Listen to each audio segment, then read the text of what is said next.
Well, today on the Godcast, I am really, really chuffed to say that we've got Kellie Maloney, who is extremely well known as a person who transitioned from a man to a woman and who has made her fame and fortune as a boxing promoter, looking after many boxers, but of course, most notably, the heavyweight champ, Lennox Lewis.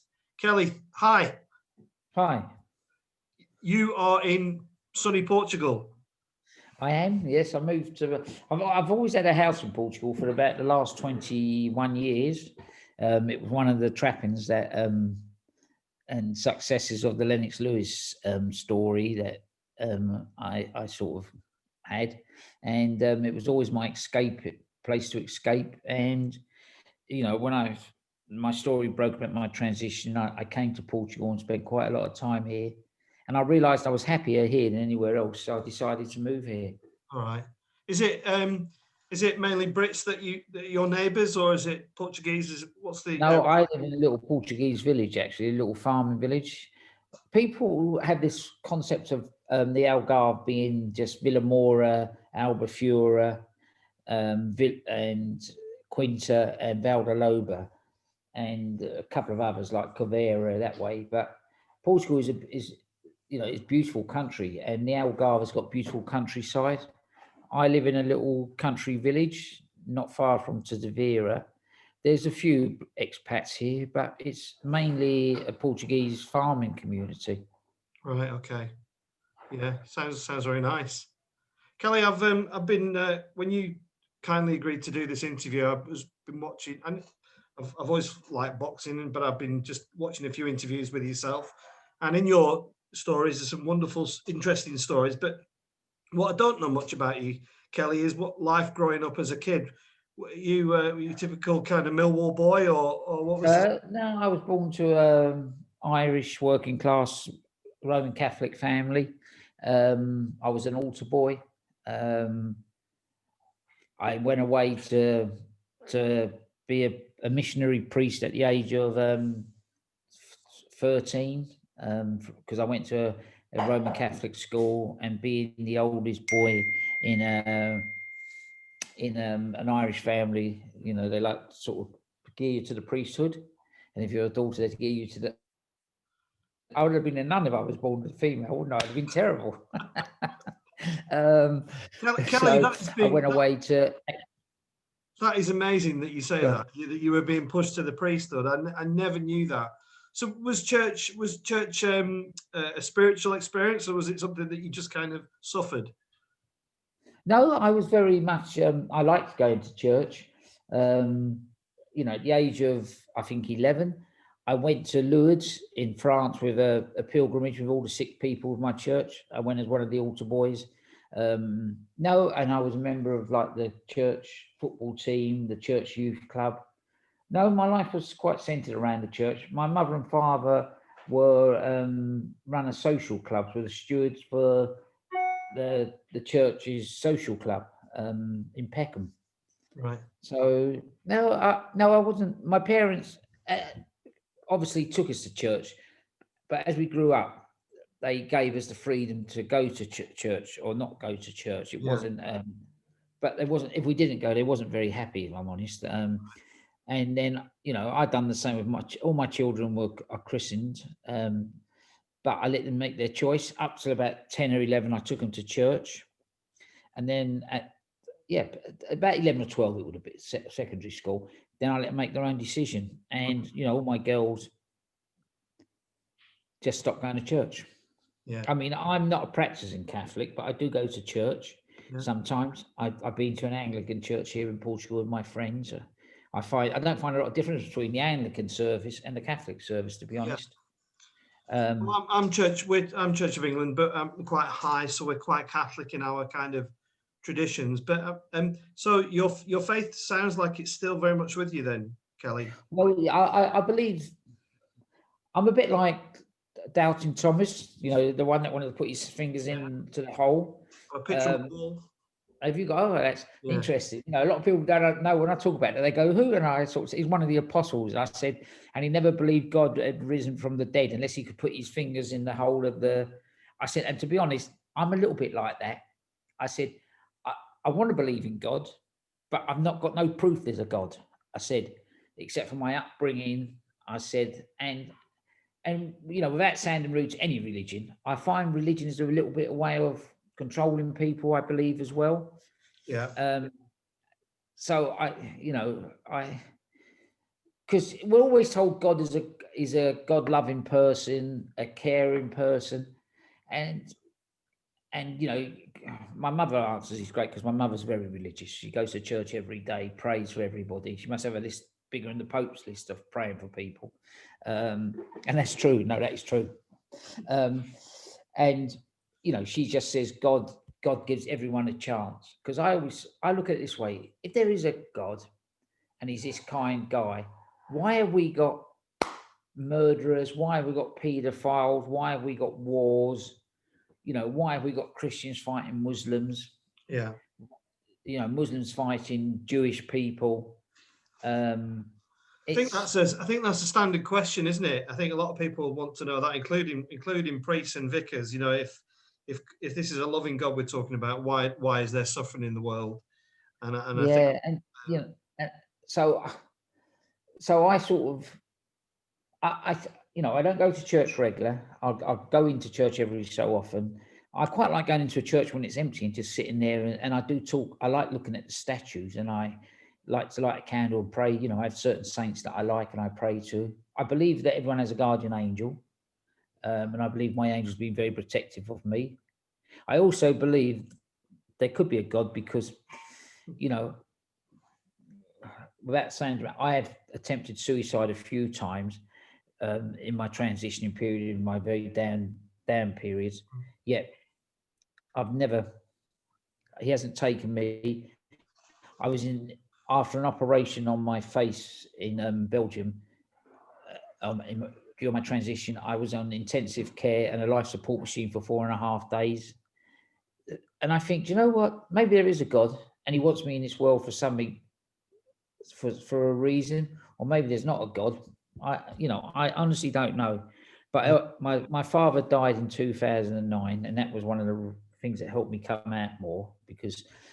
But I talk to my dad at night, and I go, Dad, if there is a real God and you're somewhere, you're there in heaven, or you're down below with Uncle Nick throwing coal on the heaters, come back and let me know. But no one has, So, and that is, I hate to say, I don't like.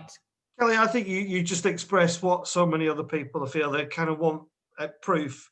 They want the golden nugget that says, "Here I am," And I think that's the mystery that we all have to wait for and look forward to. So when people say to me, "Well, are you?" I go, "Do you know what? I look at religion as an insurance policy." And they go, "What do you mean?" I go,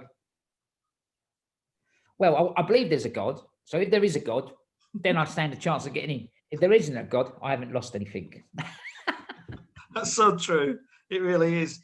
Kellie, I want to just ask you this because I've recently interviewed a priest, the Church of England priest, who also transitioned, and she has got to a place where she's seems to be very comfortable with everything that's going on. And obviously, I've followed your story and I've seen the issues around mental health. I suppose I've got two questions. Is that when you were considering the transition, were you asking questions of God at that time? And how is your mental health now? Yeah, I did ask God. I actually asked Our Lady more than God. Yeah. And I prayed to a couple of female saints. Which ones, Kellie? Can you remember? Well, one was Saint Teresa, and one was obviously Saint Francis. Because I'm named after Saint Francis of Assisi, but now Saint Francis, the female one spelt with an E, who started the Poor Sisters of, Poor Sisters it was. So yeah, and I prayed a hell of a lot to Our Lady. I know some religions don't believe in Our Lady, but if you're being brought up in the Catholic religion, the Virgin Mary is a very important part of our religion. So you just say the Hail Mary, would you frequently say the Hail Mary? Do you know it's one of the only few prayers that I still remember through, and it's quite funny that, and no, I would just ask her for protection. I would say to her, Mother of God, if you please help me, I'm lost. I need help. Am I doing the right thing? Is this supposed to be me? Because, and I often say this, I say, God, why me? Why did you choose me to be transgender? I had a great life as Frank Maloney. So I have all these questions. I've got a hell of a lot of questions for God when I finally meet him. And how are you now, Kelly? How's your No, mental? I'm very good. I'm in a very good place now. I'm very contented. As I say, I I sold my house in Portugal and bought a new house. And for the first time in my life, I've got a place that's mine, my own home. I redesigned it. There's never been none of Frank Maloney in this house, and Right, that's why I think this house is so important to me. right. This house has purely been Kelly's house. Yeah, that's nice. And then how old were you, Kelly, when you actually thought, I'm living in the wrong body here? How old were you? Can you remember the time? When I was 3, I knew I was different. When I was about 12, I read a story on April Ashley. You probably know about April Ashley. I She don't, was, Kelly. I don't. Tell me. she's from Liverpool. She was probably the first real transgender person in the UK, high profile one that we know about. And she was buried alive in the newspapers, and her life was destroyed in the 60s. And when I read her story, I then could relate to how I felt growing up. And then I realized, and at that time, the word transgender wasn't, it was a sex change, which is not, you can't change your sex.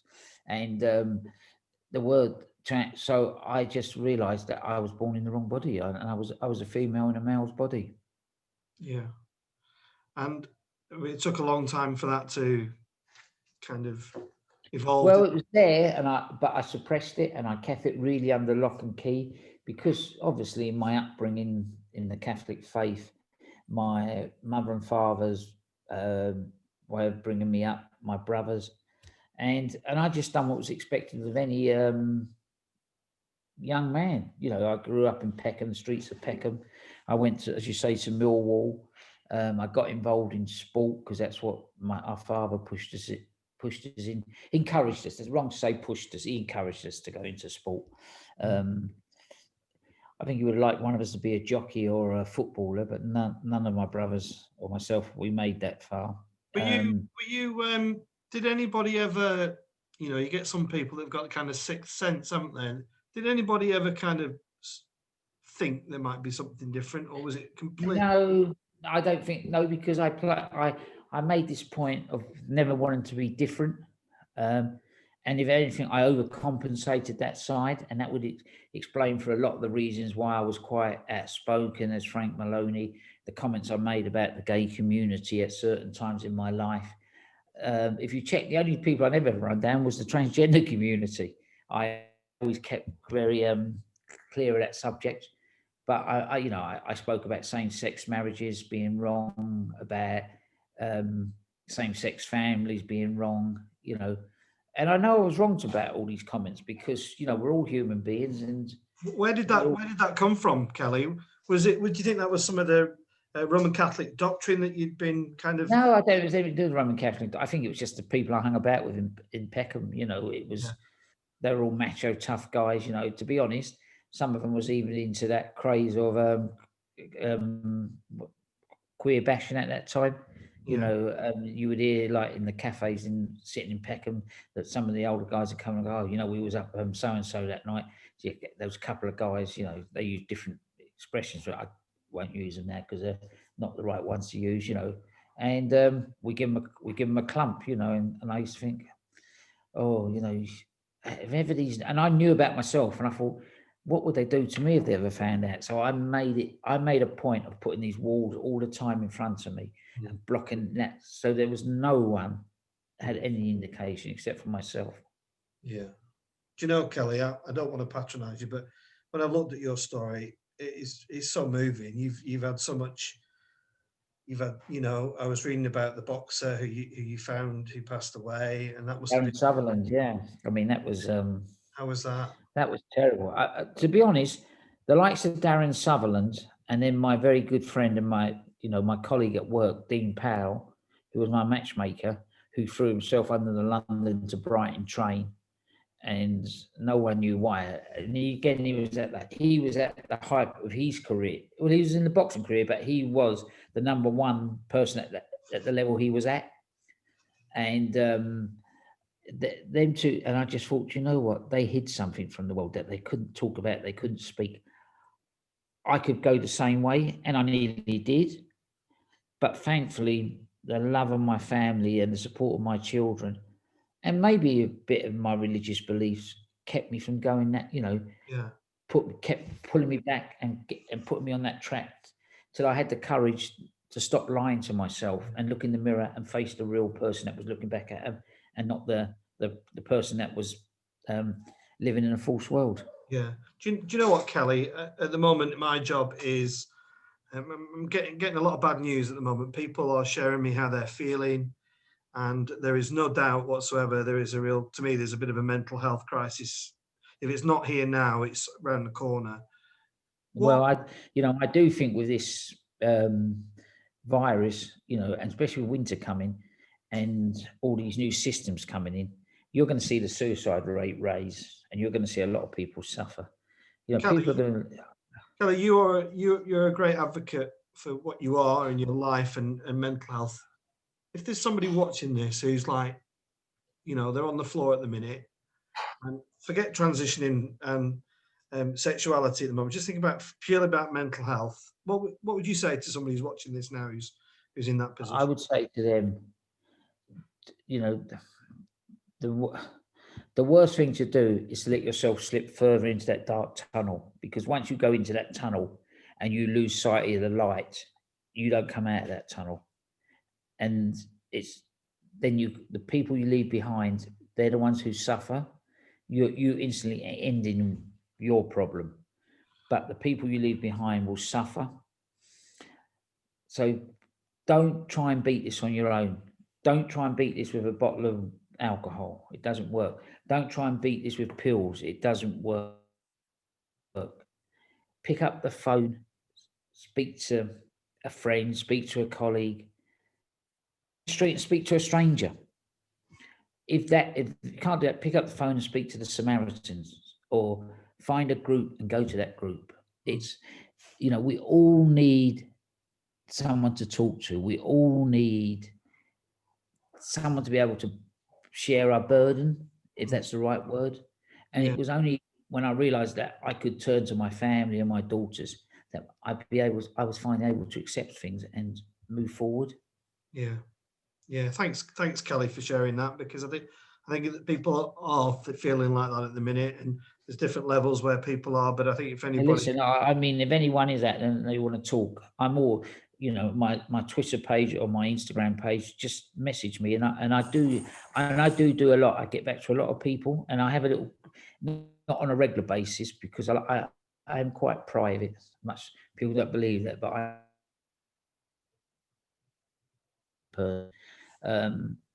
but I, and I do talk to them regular. If I always return my messages. Maybe not straight away, but in a couple of days, I always get back to you. And I've had quite a few people that I've talked to that have either transitioned or they've been in a stage where they're going through a mental health issue, because it's one of the worst things to try and do alone. You can't do it alone. It's totally impossible to do alone. And the other thing is, don't be afraid. And this is mainly for men. Don't be too macho and too afraid to take counselling. Because you go counselling, you're not weak, you're not anything. You're a strong person if you can go and talk to a counsellor and talk about your problems. And that, and again, that I had 10 years of counselling. And I was quite surprised when I told someone, a couple of my friends that are Premiership footballers, I won't say who they was, and I told them I was having counselling, because they said, Kelly, how do you deal with all this? And I went, do you know something? We've just started, but I haven't told anyone in the team. No. So it's not a thing to be afraid of. It's not a thing to be ashamed of. No. Counsellors are there to help us. Yeah. Even not being patronising, even the priest or the vicar or the rabbi, you can go and talk to them. Yeah. I mean, one of the things I don't like about the Catholic religion is that priests can't get married. And I then think they can't always deal with the problems of everybody, where your religion, you can marry, so you do know what a person's going through in family crisis, and you see both sides of it. Where Roman Catholic priests, they can't see both sides of it because they've never had that family connection, that woman in their life, or that man or that partner in their life. Well, maybe one day. I mean, Pope Francis is an incredible man, I think, and Well, his statement yesterday was amazing. Absolutely wonderful, and let's just hope that people support him. Yeah, I just want to. We've been talking for almost half an hour. We only have kind of 40 minutes, Kelly, but I've not really talked about boxing, and I've always loved boxing, particularly when it was on terrestrial TV and it was free. And I grew up watching. I used to love Barry McGuigan as a boy. I used to love Alan Minter, and then moved on to Nigel Benn and Eubanks and Bruno. That is an incredibly kind of a masculine environment, and it's quite. And I have a friend who thinks that boxing is just barbaric and unnecessary. Well, you tell your friend I have no defence for boxing because it is the most brutal sport, but it is the choice of the individual. It is a throwback to Roman gladiators. I don't care what anyone tells you. It's a theatre with blood. Yeah. Well, that's really honest, because I thought when I asked that question, I thought, well, he might say, oh, it's good for the discipline, it's good for fitness and all that. But you've just come out and said it as it is. Yeah, no, it is good for discipline. And it's also good for your mental health issues. One of the things that kept me sane for all my journey was, and I still do it today at my young age, I still go to the gym at least 3 to 4 times a week, and I do an hour's workout. That is one of the best. To hit that punch bag, it's a great feeling when you're stressed, because you can just imagine you're hitting anyone you don't like, and you're letting your anger out and you're letting your frustration out. Who are your greatest fighters? I guess you'd say Lennox. But... Well, Lennox was my biggest achievement, but no, there's other fighters I worked with that I think are very important. People don't give me the credit I deserve. Everyone gives me Lennox Lewis, but I took Paul Ingalls to a world title from Scarborough, Scott Harrison to a world title from Glasgow. I made David Hayes' first world title fight for the light heavyweight. I took Rendell Munro was a great success story of mine. This was a journey fighter that came to me after being on one of my shows, because I saw some potential in him. And we built him to number 1 in the world in the bantamweights, and took him to Tokyo to fight the number 1, the best of all the bantamweight champions around at the time. If we'd have got one of the other belts, he would have been world champion. But what a story that was, the fighting bin man. And there was Julius Francis, a young black guy from Woolwich, that was at a local amateur club, whose trainer I knew, and he contacted me and told me about Julius just coming out of prison, but and was never going to be a great fighter. But we took Julius. He won the Lonsdale belt outright as a heavyweight champion, and he got the ultimate fight with Mike Tyson in Manchester when Tyson came over to the UK for his first visit. He was a bit of a... and I've got...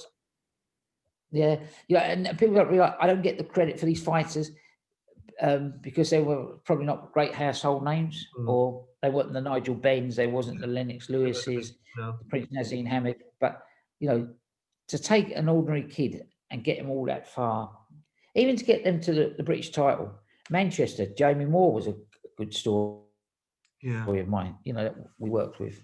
I look at some of the fighters today, and they're just getting to the world. Do you keep in touch with these guys? Do you still keep in touch with them? I do sometimes. I saw Rendell not long ago at a function, and we chatted. We swapped phone numbers. I've still got the same phone number. Today I spoke with Spencer Oliver, who I've done a lot of work with. I talk. There's a few I talk to. There's a few who I don't talk to. That's life, isn't it? And in the boxing fraternity, how are you treated now that you're a woman? How do people... Do you know what? I don't really know, because I don't go in. There's some that I still work with, because I manage a female fighter at the moment. There's some that I know have made quite derogatory remarks about me. but to me, I just put it down to their ignorance. It's names can't hurt me, so it doesn't really matter. How was Lennox when you told him? Do you have To be honest, I've not seen Lennox. Last time I saw Lennox was July 2013 in Liverpool. He put out a statement which was very nice and very supportive. But I have not seen him. I spoke to him since I fully transitioned. He hasn't met Kellie. I can only go by the statement that he put out that was very supportive. Yeah. And just, I want to ask you about the Gypsy King, Tyson Fury. I think Tyson's got quite an extraordinary tale to tell, and he's become a great advocate for mental health. Two things. What do you think about him as a bloke, and what do you think him about as a boxer? Well, you judge someone, you're a product of your environment. He's from the traveling community. I've heard his statements on gay people. I've heard his statements on transgender people. You know, I don't agree with them, but they're his views and his opinion. As a fighter, I have a lot of respect for him. You know, and I think, as you say, he's overcome a lot of problems because he's probably a guy that never had the sort of money he's got now or the fame and recognition he had. You know, he's always been big in his traveling community, but he's shall we say, outgrown the traveling community. I mean, he'll never lose the traveling community because he's very happy in that community, and that's his community. But he's sort of now a role model to the world because he's the world heavyweight champion. And I think he's, you know, he has improved. He's a lot more sensible in what he says and how he looks at things. To be honest, I think he's a promoter's dream. I honestly do, of today's fighters, because you know you never know what Tyson Fury is going to turn up, and I think that's the excitement of Tyson Fury. I'd love to interview him because I'd love to ask him those questions that you've just raised, but I don't know whether that'll ever happen. But he's a great fighter. He is a good fighter. Somehow he works out a way to win his fights. Yeah. Kellie, I'm almost out of time. I've enjoyed every minute of this talking to you. It's been fascinating stuff. But I asked you about mental health before, but I now want to ask you about what you would say to somebody who maybe a young guy, a teenage boy who's might be sat in his bedroom thinking, I'm gay. What do? I can't possibly come out. Or if there's somebody out there who is like yourself, feel like they're living in the wrong body, and there's a young woman out there who thinks she should be a man. What would you say to those people today? Again, don't keep it bottled up. Find someone that you can talk to. Talk about it. Be honest with yourself, because unless you're honest with yourself, you can't be honest with the rest of the world. And unless you can accept yourself, no one else in the world will accept you. But you can't do this alone. Find a support group that will help you, and find someone in the gay community, in the transgender community, and don't be afraid to ask them questions. And don't, you know, and the most important thing, don't be ashamed of your sexuality or your gender, because we are all different. At the end of the day, we're all human beings. It's a dead straight road to meet our maker. There might be a few bumps on the road, but there's no U-turns or there's no roads off. You can't stop it. It's dead straight. And we all end up in that wooden box at the end. And people like yourself bless us and send us on our merry way. That is life, isn't it? It's so true. It is so true. And Kellie, I think what you've said is, you know, we've done quite a few interviews now, and we've interviewed bishops and nuns and comedians and celebrities and boxing promoters, and it's just the rich tapestry of life, isn't it? It's just the rich tapestry. Yeah, we're all different. You know, as I said, I used to wake up and I used to say, I used to go to bed and pray, God, please let me wake up a girl. And when I transitioned, and I was struggling to come. I used to say, God, why me? Why have you chosen me to be transgender? You know, why couldn't it be that? Why couldn't it be him next door, my neighbour, or a work colleague? Why couldn't it be Frank Warren or Eddie Hearns? But it was me. It was you. So, Yeah, it was you. so you know, we'll never know the mysteries of the world. But whoever you are, do not be ashamed of yourself. Do not put yourself into a box. You don't have to, because you're a human being. Yeah. And you know, it's about respect and about dignity and respect. And that's what we all look for in this world. Yeah, so very well put, Kelly. So articulate. Thank you so much. And I know you're a big Millwall fan, and maybe you might get to the lofty heights of Turf Moor in the next few years. And doing well this year. We started off well. And if you We're ever in the top 6. have you ever been to Turf Moor, Kelly? I forgot to ask that. That's my standard question. Have you ever been to Burnley? Have you ever been to Turf Moor? Yeah, I went there obviously when they were all in the old Division 2 or 3. You know, and I travelled the whole country with Millwall at one time. Yeah. Never missed a game for about 2 or 3 years. I used to wear a white butcher's coat with all the Millwall players there in it, the Millwall hat. Yeah, great. Yeah, lovely. Kelly, it's been a real pleasure for me. It's been a privilege to be able to talk to you. Thank you for your time, and we send you our love and prayers from Burnley. Thank you. And Kelly, thanks so much for your time. God bless. Thank you. Thank you. God bless. Bye. Kelly, Will you let me know when this goes up? So